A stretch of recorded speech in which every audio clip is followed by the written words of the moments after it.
Hello everyone and welcome back to some more Shadowverse Worlds Beyond. Today we're looking at Chronicle of Destiny, and we're looking at MidRange Abyss, specifically MidRange Abyss that utilizes Vaseraga. Now Vaseraga has been around for a hot minute, but he's just now really getting his chance to shine in this deck.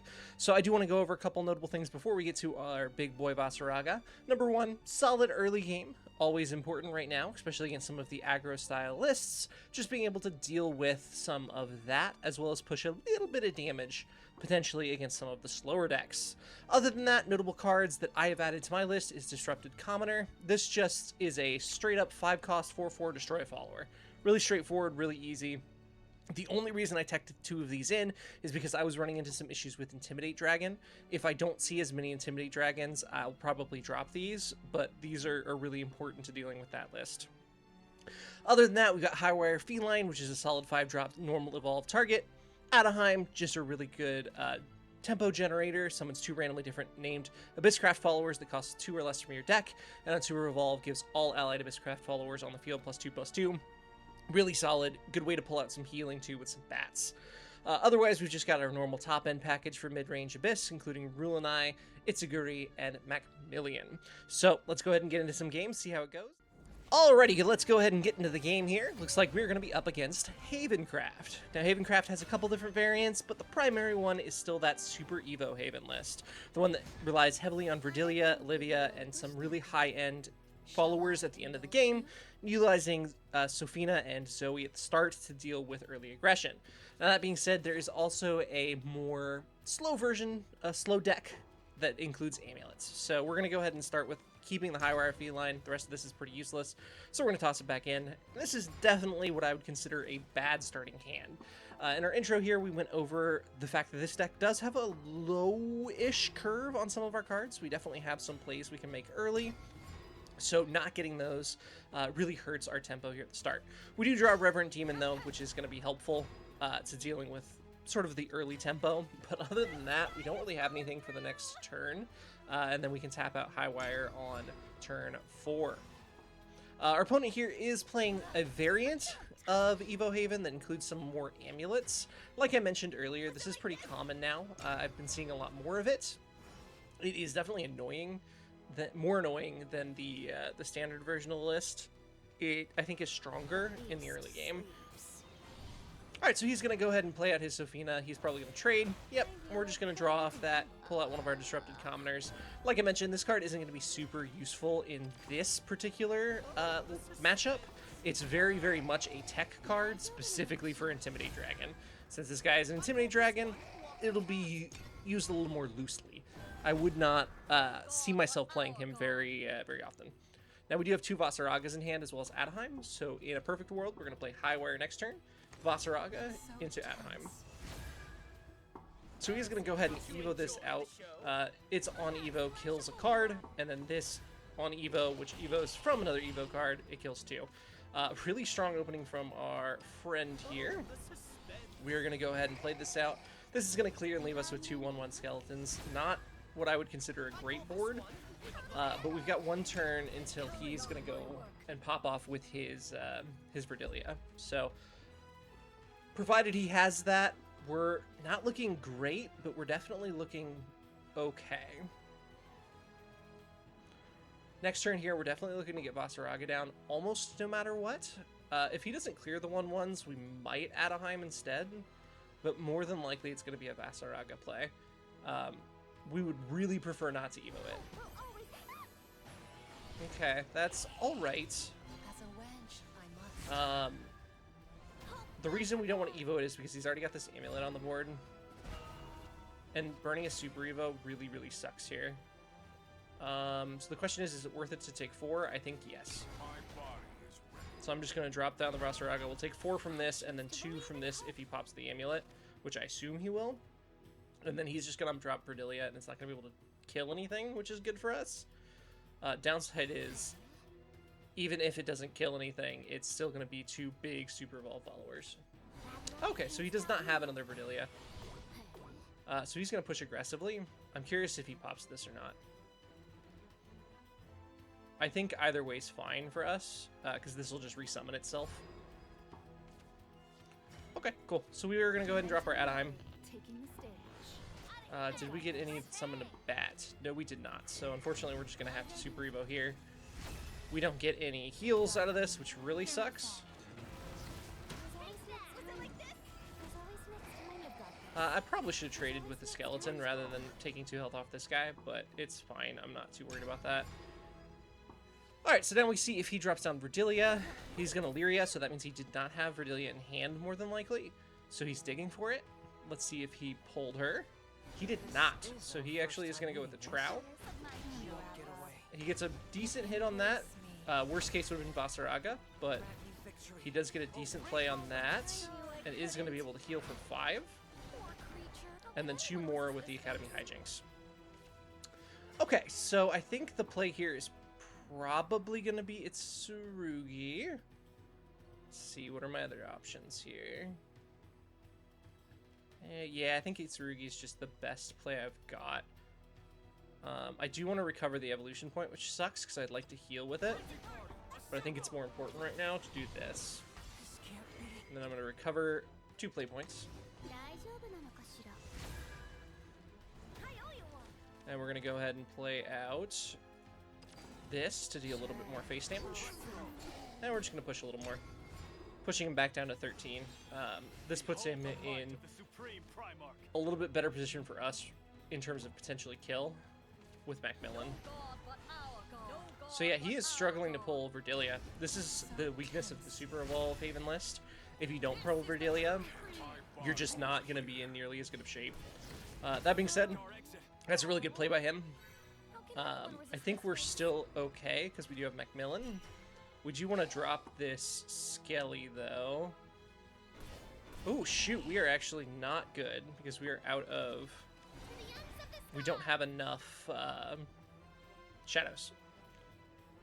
So I should not have tapped out that 3-drop last turn. That sucks. We're going to have to play Rule and I as a defensive card here.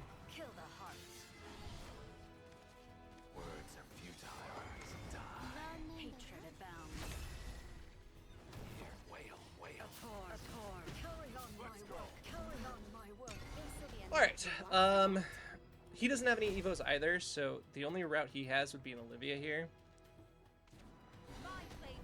Which is, of course, what he's going to drop down. So that's going to re-evolve his Super Evolves, but benefit here is he only gets the 1. So he only gets to swing 1 time, which means we get to retain most of our board. Now we got to think about what happens if we go Commoner here.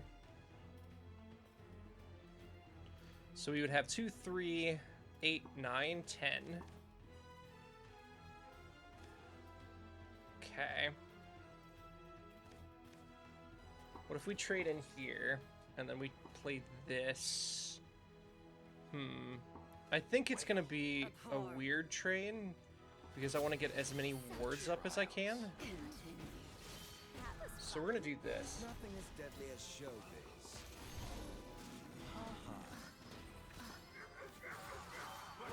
I don't love that play, but I think that's the option we had. Downside is we are in lethal range of Gilnelys, which is definitely a potential that he has. I feel like he might have played it earlier if he had it, though. If we died to Gilnelys, we died to Gilnelys.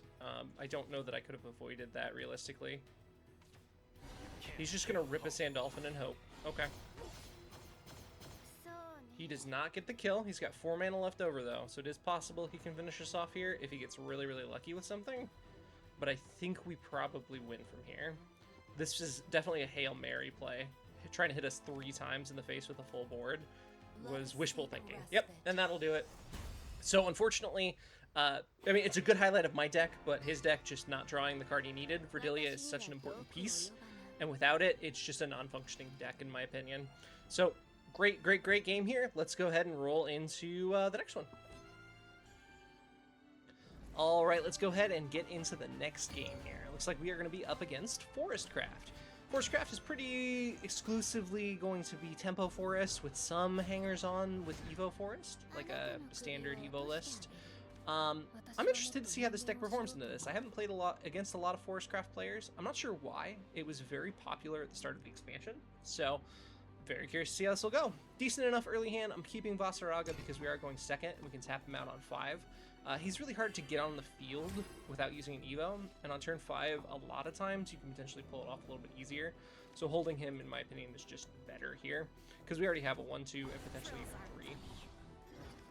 Right off the rip, he's going to drop down Moel. That makes it... He does have this, but I still think this is more of the tempo list rather than full Evo. Faith value doesn't really matter here. Okay, so he is right off the rip playing a little aggressive. Rather than trading there, he did want to hold, so we're going to go ahead and play safe-ish. We have Hark next turn, which we're going to use because he's probably going face here. Yep. So we're just going to go ahead and use that. Clear his board, swing face. He's playing high tempo, so we want to be able to match that while retaining a board. That means we're probably going to have to ping out Highwire. Although actually with that play, that does leave us the ability to potentially Vaseraga. We're going to go ahead and start with Fickle though. Get a nice little board set up with an Evo. He is getting the free draws off of this because we did not use the Hark to clear it. But you know what? It is what it is. It'll die eventually once we do choose to use the Hark. So I'm not too opposed to leaving it on the board for now. Corel is going to operate as a pretty nice little board clear for him, but it will not fully clear us because we do have some followers over 2 HP and some revive followers. So he's probably going to trade here, which he absolutely does, and we're feeling pretty happy about that. I think we will go ahead and tap out Vaseraga and use a standard Evo on him to clear the 3-2. Vaseraga is a little bit worse into Haven, or not Haven, excuse me, into Forestcraft because of that card, because of the -2/-2, as well as some other cards that deal minus attack to followers. Because Vaseraga keeps resummoning himself, but if he's in 0-5, he's not really useful. So he's going to go ahead and start buffing. So he seems to be like a weird hybrid list of a couple different things, which we're okay with that. We're going to play out our Highwire here more than likely. Is anything else worth playing? It is not, so we're going to go ahead and play out Highwire. Clear 1, and then we're going to bat, super evolve the bat, and clear this follower here. So we are definitely establishing a decent board. We got a little bit of heals there. He's down to 9 already. He is 1 off of lethal from our Rule and I next turn. So provided that he can't set up a big old ward or something, Vaseraga should be able to swing for at least 2, and then Rule and I can swing for 8 with the Super Evo. So that is at least a 10 damage swing, provided he's not able to either heal a bunch or set up several wards. And it looks like he's not going to be able to do that. So he is going to Super Evo this, get his Evolve Everything crest here. Each turn he plays a card. The first follower he plays gets evolved. Pretty happy with this so far. He is going to be able to do a little bit. Does this give everything ward or is just barrier? Oh no, it doesn't give him anything. Okay, so that's game. He's just not going to be able to resolve the tempo that we have. So we can just swing twice. Add Wings of Desire. We don't even need a Super Evo. And that is a dead Forestcraft player. So, as you can see, this deck can out-tempo pretty easily, especially if you draw out the right cards. Getting that Vaseraga down on turn 5 is just so important because you're able to get it swinging for consistent damage in a lot of situations, or buffed and swinging damage. It's just a good, solid option against a lot of decks that have not started running any sort of intimidate check cards. So, solid game. Let's move on. Alright, moving into the next game here, it looks like we are going to be up against Runecraft. Runecraft has several different decks right now, but the main one is going to be Crystal Rune.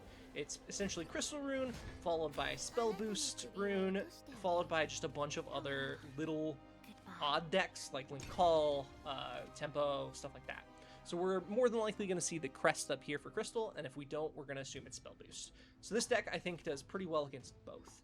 It's a really good tempo list, as you saw in previous games, and it can deal with the early aggression that Crystal puts out, while going under it as well, so being able to deal with those late game swings.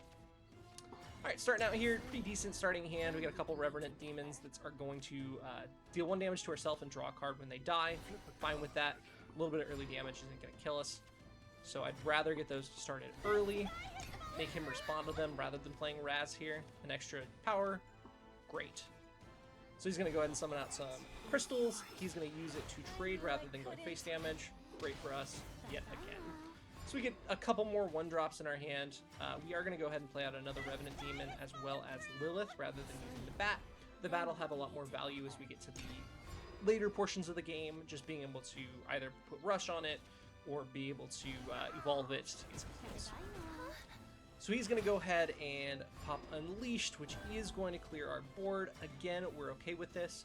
We could tap out Highwire. We're choosing not to in this case, because I would rather establish a decent board than play out just a random 4-5 and a 1-1. So we're just going to play out a few things. We're going to drop one of the bats because we have a second one. We're okay with putting one down, and we're going to pass. We're kind of hoping for a Vaseraga draw here. Once again, that would be really, really nice to get him on the field as quickly as possible and tap him out on turn 5. Whether that's going to happen or not, we'll just have to wait and see. He is burning a Shim here to get a little bit of health back. Shim is mostly used in this deck for the Super Evolve to gain the Crest. The Crest has it so that whenever crystals, so these crystals attack, they get +1/+0. Very, very powerful. But it's on Super Evolve only when we get the Crest, so him using it as a standard evolve is good for us. And it means that he's not going to be able to clear. That is a beautiful draw. We do get the Vaseraga. We're going to go ahead and put him on the board. We're going to go ahead and give him an Evo. Best draw here now would be the 6-drop that gives everything 2/2 on Super Evolve. Anaheim, there we go. I'm getting better with the names of the cards, I promise. I know what all the cards are, what they do, I know the artwork and what they look like. I just, man, the names are a lot sometimes. I remember back when I used to do a little bit of League of Legends commentating. I would always have to throw out, he's using his Q, he's using his W. And then my co-commentator would be like, yeah, his Q, which is this exact weird named thing. And I'd be like, yeah, I don't know that. I know what it does, I know how it kills me, and I know how to avoid it, but I could not in a million years tell you what the name of it is. Alright, so he is dropping his second Shim here, as well as one of the big old crystal bullies, which means he's starting to push. He does not have Super Evo yet, so he's not going to be able to get the crest going, but he does, on the opposite side, have a pretty solid little board here, so we are going to have to respond to that. We're going to go ahead and play out our Highwire here. We are going to burn a Super Evo on it. Not ideal, but it is what it is. That's going to allow us to get most of this board cleared up. I think, do I tap here? Do I wait? I think I wait because I want to use Itsuguri. So we're going to go face here. Leaving these two up is a decision. I don't know if it's correct, but since his spell is 6 mana, I don't think he's going to be able to play a lot more other than that next turn unless he has another big guy that's low enough cost. So we're going to go ahead and just play the bat. Yeah, I think we're going to play the bat because we're almost certainly going to tap out Itsuguri next turn. And I don't see another point where we're going to be able to play it in the near future. Alright, there's his Shim number 3. He had all 3 in his top half. This is pretty common with Crystal, I've noticed. They seem to always have, like, every single copy of this. So they're able to heal every single little bit of HP they need to. Which is unfortunate, but it is what it is. He's going to play another spell, summons 2 more crystals. He's got the crest now, so all of these are getting an extra attack every time they swing. Yeah, and he's summoning even more with that. He's essentially prepping as best as he can to push for a kill. We do have a second Itsuguri, so we are going to go ahead and tap this out. Deal 5 to all. And we're going to go ahead and use the freshly recovered Evo point to Evo it. We are at 5 cards, so we are going to use it for the draw rather than gaining play points. We get another Rulanai. That's nice, but not great. Main issue right now is that he's been able to heal quite a bit, but most of that should be done. He was able to heal off of all 3 of his Shims. Or excuse me, 2 of the 3 of his Shims. So all the rest of his healing is going to be tied up in the Kalge Dantla, which is his big guy. He summons it, then he Evos it, and when it Evos, it gets a 6-cost spell that allows him to gain HP, summon a big guy, and do damage to you based off of how many crystals he's got. So here is his second Kalgantha, so he is now done with his play. He's got everything left that he's got left. And we are going to die, actually. Never mind. Well, Crystal Rune is really strong. It is definitely the tier 1 list right now. It can push out just a ton of damage so quickly with Wills United, giving everything +1/+1. He didn't even have to play his spell off of the big guy. He was just able to do, what was this? 5, 8, 9, 10, 11, 12, 13, 14 damage just from hand with crystals alone. So I don't see that there was a lot we could have done there. The tempo from this list is crazy. I'm definitely looking forward to covering it here sometime in the future because, man, it seems nuts. I have the deck built, I just haven't really put any time into it yet. So let's go ahead and wipe this one off and move into the next one. Alrighty, let's get into the next game here. Looks like we are going to be up against Dragoncraft. Dragoncraft has a few different lists, but primarily they're all built on quick ramp into big threats. So whether those big threats be Intimidate, whether those big threats be your standard Burnite, Ernst package, that's what this deck is all about. So right off the rip here, we're going to throw back Hark. I don't think there's a lot of threats early that I care about, so I'm going to toss that back in. The rest of this is just good early game, so we're going to hold on to it. Vaseraga in the opening hand, once again going to second, is good. Means we can tap him out on our turn 5. Downside is for Dragon players, that turn 5 might be his mana 9 turn, which is a bit rough to deal with. But we can match his Intimidate with our own Intimidate. So we've got a couple options here. We could play Reverent Demon, we could play Raz, we could play Lyria. I'm actually going to drop Lyria because we're holding Ball, and I'd rather buff this than either of the other 2 cards. So we're going to go ahead and play Lyria down. He is going to ramp for the first time.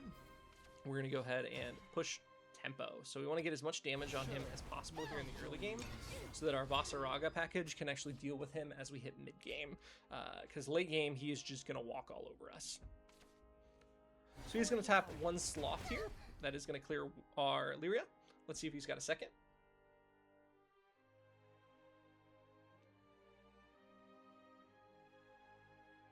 Nothing so far. Would have been out. Yep, second one. So I've noticed that as well with Dragoncraft. I swear, they always have 2 copies of that. So we're going to play out a couple of 2 drops here, and we're going to go ahead and pass rather than tap, because once again, we'd love to get our Vaseraga down here next turn. Let's see what he responds to on 6. He isn't going to have a good response, it looks like, unless he's got another copy. Nope. So he is ramping, and it's exactly what I said it was going to be. On my turn 5, it's going to be his mana 9. So he got every single piece of ramp he could ever hope for. So he can pretty much play almost his entire list, other than he probably won't play Burnite, because Burnite is not going to do a whole lot here, because he can't Super Evo it yet. He also can't play Ernst, but he can play any of the Intimidate followers, he can play any of the Storm followers he wants. We do have responses if he does go that route. He puts out Lyria, and there you go. We do see the Intimidate come down. This is why we tech in this Disrupted Commoner, because of how important it is to deal with literally these exact cards. If I did not have this in my hand, I would just die next turn, and there's just nothing I could do about it. We would love to drop this Adaheim here. More than anything, I would love to drop that. Unfortunately, it is just not going to happen. So we're going to have to play out Disrupted Commoner. We're going to play out Lilith as well.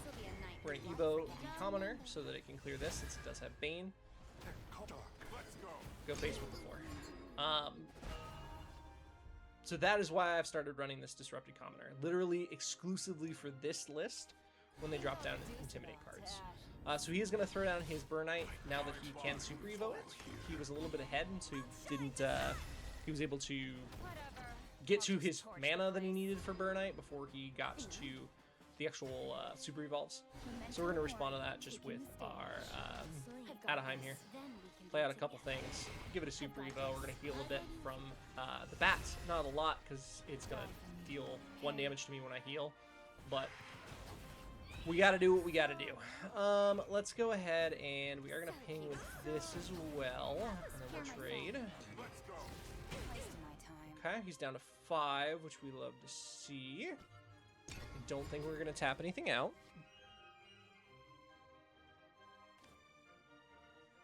So let's see what he's got for a response here. More than likely, he's not going to want to drop Ernst, because there are some bad targets for double Ernst. He might Hail Mary it and hope he hits both of these, if that's his only real option to survive. Which would be annoying if that's the route he went. It looks like he's going to go with a Gilnalese play instead, though. So that'll heal him up to 10. So we would still love to have our Rulanai here to deal with his last little bit of health, because he is going to heal himself right on up to 10, which does use his last super evolve, which is nice. But there are a few cards we would love to have right now to help deal with it. Because he's, never mind, he's going to heal for 7, putting himself up to 12. That is 2 Gilnaleses though, so we don't have to worry about too much more in terms of healing. We can clear most of this with a high wire if we care. Yeah, wow, and that's his turn. So I'm okay with that, honestly. I'm gonna play Illyria here, see if we can pull Rulanai. We cannot. So what do we got here? We got 4, 5, 6, 7, 8, 9, 10. Yeah, we got him. So we're gonna play this, which deals 4 damage to him. We're gonna super evolve here. We could have super evolved the Vaseraga as well. And that will be all she wrote. That's some nice little tempo. He healed for 7, and we still managed to go underneath him at -2. So really, really solid game there. Alrighty, and that is Vaseraga MidRange Abysscraft. Like I said, have been enjoying the heck out of this deck. This is the deck I've been sort of piloting as my primary for the last few days. Very, very solid. I enjoy tempo-based play. I enjoy decks that are sticky, so decks that include cards like zombies coming from the Fickle Necromancer, Vaseraga, stuff like that. That's just the kind of deck that I enjoy playing. So if that's something you enjoy, this might be a great deck for you to try out. It's not super expensive either. The top end is a bit with these legendaries, but bottom end is pretty cheap. So it's better than, say, like a Tempo Forest, where I swear half the cards in that deck are legendary. But it's definitely doable if you're on a lower budget in terms of your vials. But if you want to play this deck, you can scan this QR code right up here or right here. And if you have any questions, comments, concerns, feel free to drop a comment in the section below here, or feel free to like and subscribe if you like the content. Thanks so much, and have a fantastic rest of your day.